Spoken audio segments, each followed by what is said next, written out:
من الشيطان اللعين الرجيم. بسم الله الرحمن الرحيم. السلام على الحسين وعلى علي بن الحسين وعلى أولاد الحسين وعلى أصحاب الحسين. ناظرین کرام، آج ایک سوال لے کے آپ لوگوں کی خدمت میں حاضر ہوا ہوں.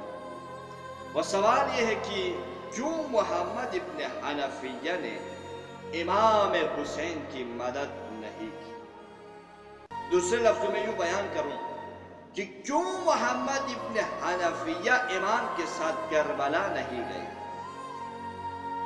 تو یہ ایک ایسا سوال ہے جو محرم کے ایام میں معمولاً کیا جاتا ہے، اور اس سوال کے جواب کو واضح کرنے کے لیے اس مسئلے کے اوپر چند زاویوں سے تحقیق کی ضرورت ہے.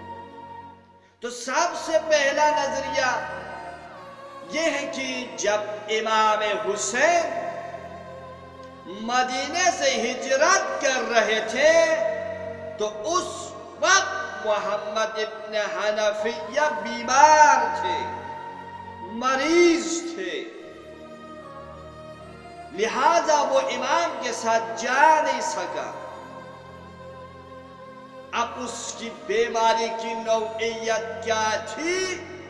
علماء کے درمیان اختلاف ہے.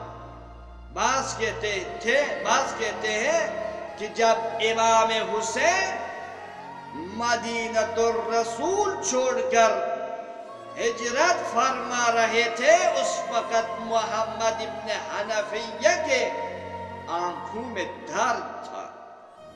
بعض کچھ اور بیماریاں بیان کی ہے. تو پہلی وجہ یہ ہے کہ محمد ابن حنفیہ اس لیے امام کے ساتھ کربلا نہیں گئے کیونکہ وہ بیمار تھے، مریض تھے. دوسری وجہ جو کہ زیادہ تر منطقی بھی لگتا ہے وہ یہ ہے کہ جب امام حسین مدینہ چھوڑ کر مکے کی طرف عازم سفر ہوا تو آپ نے اپنے بھائی محمد ابن حنفیہ کو ایک اہم ذمہ داری سونپ کر ان کے ذمے لگایا کہ آپ یہاں مدینے میں رہنا ہے.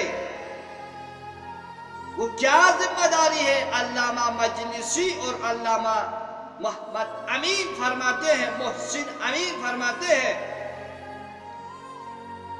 وہ امام حسین نے آپ کو ایک خفیہ مأموریت کے اوپر بھیجا تھا.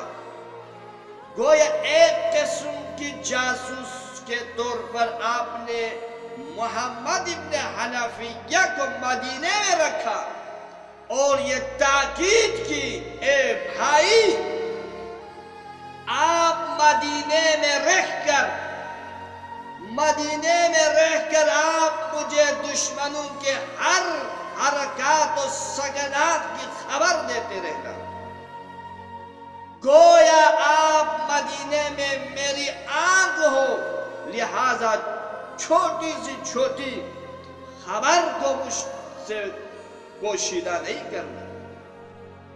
لہذا عزیزان من، اگر محمد ابن حنفیہ امام حسین کے ساتھ کربلا نہیں گیا ہے تو اس کی وجہ یہ ہے کہ خود امام نے محمد ابن حنفیہ کو ایک مأموریت دے کر، ایک ذمہ داری دے کر مدینے میں رکھا تاکہ دشمن کے حرکات و سکنات کی خبر دیتے رہے. لہذا محمد ابن حنفیہ کا کربلا میں نہ ہونا اس بات کی دلیل نہیں ہے، اس بات کی جواز نہیں بنتی کہ ہم اس کی عدالت کے اوپر انگلی اٹھائیں. وآخر دعوانا